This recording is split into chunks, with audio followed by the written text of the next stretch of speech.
Episode की शुरुआत में सावी रजत को राक्षस और खुद को परिमॉम कहती है। वह गलती से उर्मिला की साड़ी पर कुछ गिरा देती है, जिससे उर्मिला पार्टी में नशे में होने के कारण सावी का अपमान करती है। रजत हस्तक्षेप करता है, उर्मिला को रोकता है और उसे चेतावनी देता है कि वह उसकी पत्नी का अपमान न करे। वह सावी के गुणों की प्रशंसा करता है, सावी की गलती के लिए उर्मिला से माफी मांगता है और अप्रत्यक्ष रूप से उसे चेतावनी देता है कि वह फिर कभी उसकी पत्नी का अपमान न करे। रजत फिर सावी को जाने के लिए कहता है।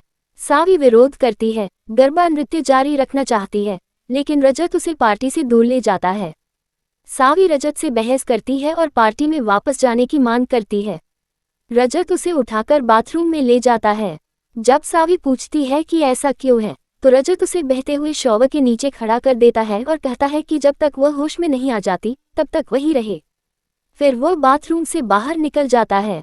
जब सावी को पार्टी में अपनी हरकतें याद आती हैं, तो वह क्रोधित हो जाती है और रजत के पास जाती है, उसे अपने अपमान के लिए थप्पड़ मारती है। रजत जवाब देता है कि उसके व्यवहार के कारण उसे शर्मिंदगी उठानी पड़ी और उसे चेतावनी देता है कि वह उसे फिर से न मारे।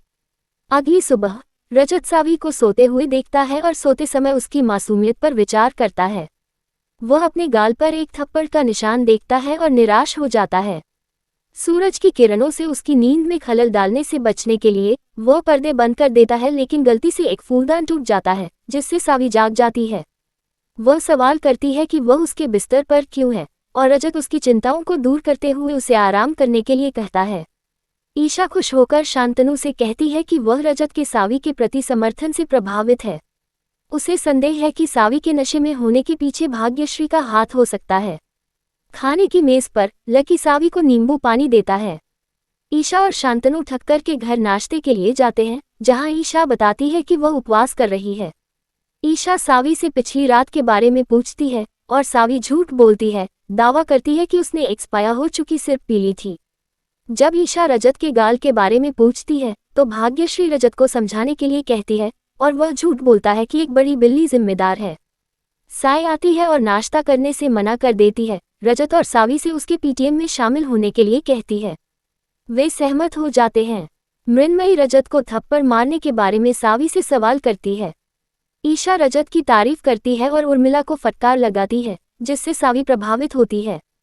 पार्टी में रजत के सहायक कार्यों को महसूस करते हुए सावी को अपने किए पर पछतावा होता है और वह रजत से माफी मांगने का फैसला करती है।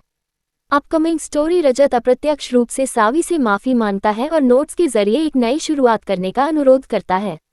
रजत के मीठे इशारों से सावी हैरान है और सोचती है कि आखिर उसे क्या हो गया है।